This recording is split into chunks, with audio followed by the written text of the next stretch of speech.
लेकिन ये ज़रूर हो सकता है कि हम सस्टेनेबल प्रोडक्शन को इंसेंटिवाइज करें।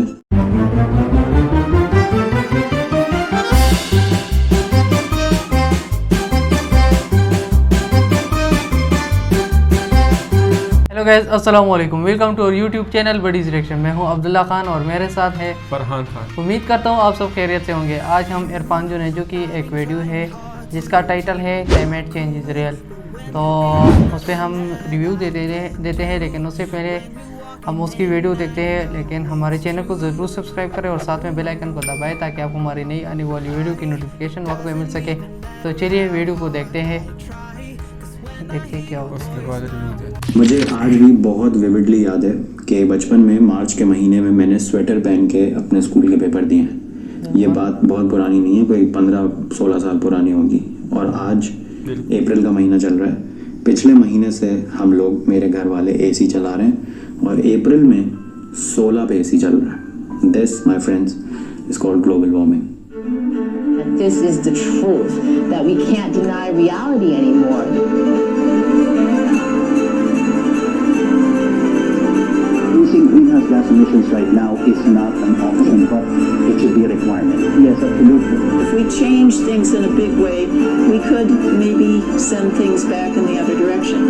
We have to stabilize carbon emissions within the next 10 to 15 years.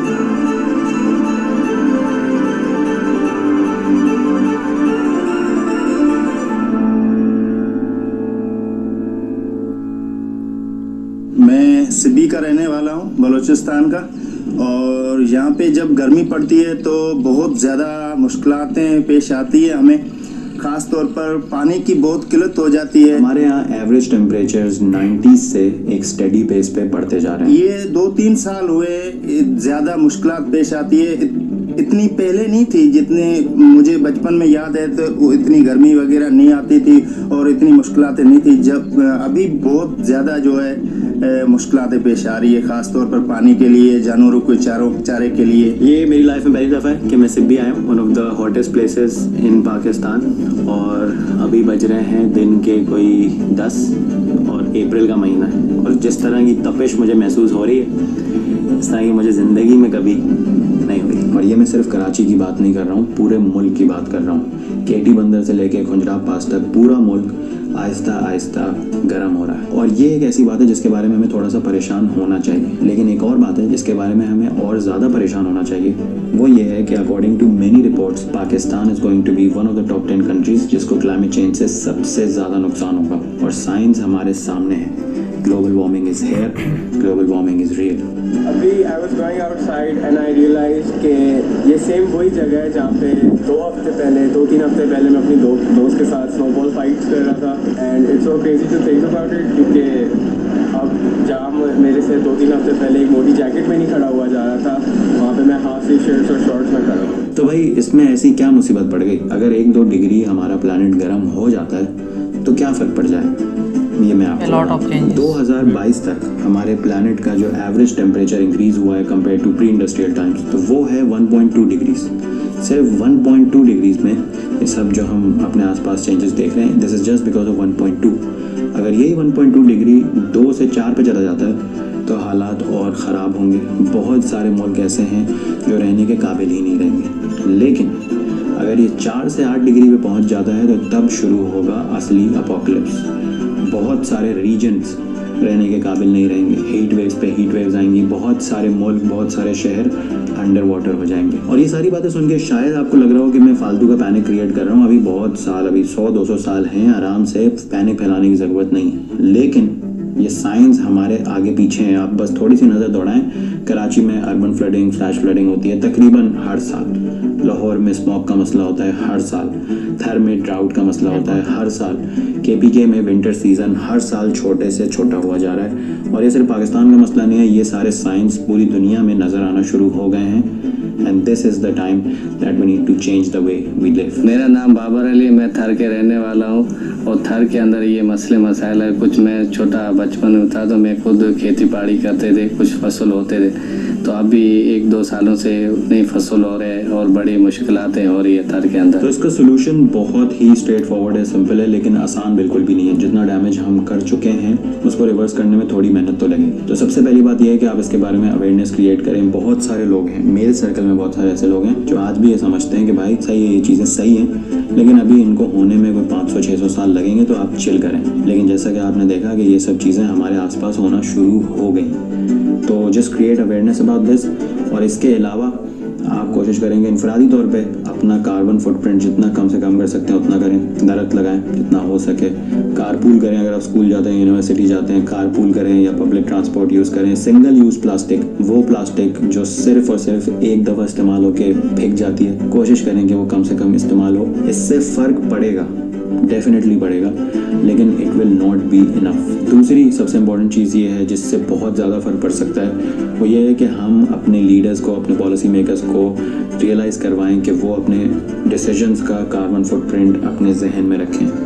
एक पॉलिसी बहुत ज़्यादा डिफरेंस क्रिएट कर सकती है, क्योंकि पूरी दुनिया में जो इंडस्ट्री सबसे ज़्यादा ग्रीन हाउस गैसेज प्रोड्यूस करती हैं वो हैं construction, transportation, energy and food.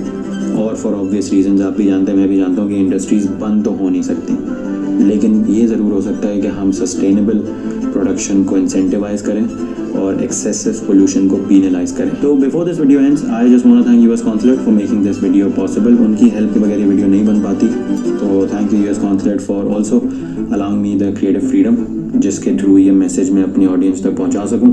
आपसे भी मैं कभी ये रिक्वेस्ट नहीं करता हूं, लेकिन आपसे भी मैं रिक्वेस्ट करूंगा कि और लोगों तक ये बात पहुंचाएं, ताकि वो इसके बारे में कम से कम अवेयर तो हो सकें। तब क्योंकि पहले अवेयरनेस आती है फिर ही चेंज आता है, तो awareness is the first step.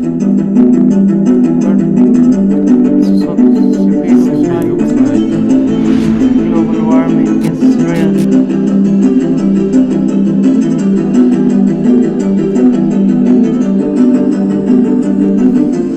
Irfan Junejo ने इस वीडियो में बहुत गहरी बातें की थी। फर्स्ट पॉलिसी, दूसरी वो प्लास्टिक बैग वाली, और तीसरी दरख्त उगाने वाली। तो हमें जो पॉलिटिशियंस होते हैं ना, तो उसके ऐसे लोगों को लाना चाहिए और ऐसी पॉलिसी मेकर्स को हमें चुनना चाहिए, ताकि वो हमारे लिए ऐसी पॉलिसी बनाए ताकि वो आने वाली नस्लें जो भी है उनको फ़ायदा हो, हमें भी फ़ायदा हो, और आगे जितने भी लोग आ रहे हो उन सबको फ़ायदा हो इससे। और दूसरी बात, इरफान जुनेजो जिस तरह की कि लोगों में अवेयरनेस फैलाना चाहिए इस बारे में, ताकि लोग मतलब इनको नहीं समझते। अगर किसी को कहो कि यार ग्लोबल वार्मिंग मतलब एक बहुत बड़ा मसला है आने वाले वक्तों में, तो वो कहेगा कि यार ये चलता रहता है, ये लोग यकीन नहीं करते। तो सबसे जो मेरा ख्याल में बड़ी चीज़ है वो अवेयरनेस है लोगों में। और ज़्यादातर कंट्रीज़ ने तो इनके मुताबिक वो स्टेप लिया हुआ है ना, वो जो तरक्की याफ्ता है ज़्यादातर जापान, दुबई और इसके साथ साथ बहुत से ममालिक है, इसके मुताबिक उन्होंने स्टेप लिया है। और अभी सऊदी अरबिया में भी उन्होंने एक बहुत ज़बरदस्त स्टेप लिया है। आप सर्च करें तो आपको पता चल जाए कि कौन सा स्टेप उन्होंने ग्लोबल वार्मिंग के लिए लिया है। और एक तो पाकिस्तान में इतने मसले मसाइल बहुत ज़्यादा है कि लोगों का इस तरफ मतलब तवज्जो नहीं जाता, लेकिन इंशाल्लाह अगर ये मसले ख़त्म हो गए तो फिर लोगों का ध्यान उस तरफ जाएगा। और उसकी डिपार्टमेंट जो होती है ना, उसी वजह से ज़्यादातर ये ग्लोबल वार्मिंग हमारे हाथ बहुत ज़्यादा है, क्योंकि वो लोगों को मना नहीं करते, वो बस एक तो दरख्तों की बिल्कुल स्मगलिंग खुलेआम होती है, बहुत ज़्यादा स्मगलिंग होती है यहाँ पे, और दरख्त इसकी वजह से कम होते जा रहे हैं, और उस वजह से ग्लोबल वार्मिंग और बहुत ज़्यादा मतलब दरख्तों की वजह से मसाइल। तीसरी बात उन्होंने प्लास्टिक बैग की थी। प्लास्टिक जो है ना वो वेस्ट ही नहीं होता। अगर आप उसे कहीं जगह रख दे तो 200-300 साल तक वो ही पड़ा रहता है, प्लास्टिक ख़त्म नहीं होता।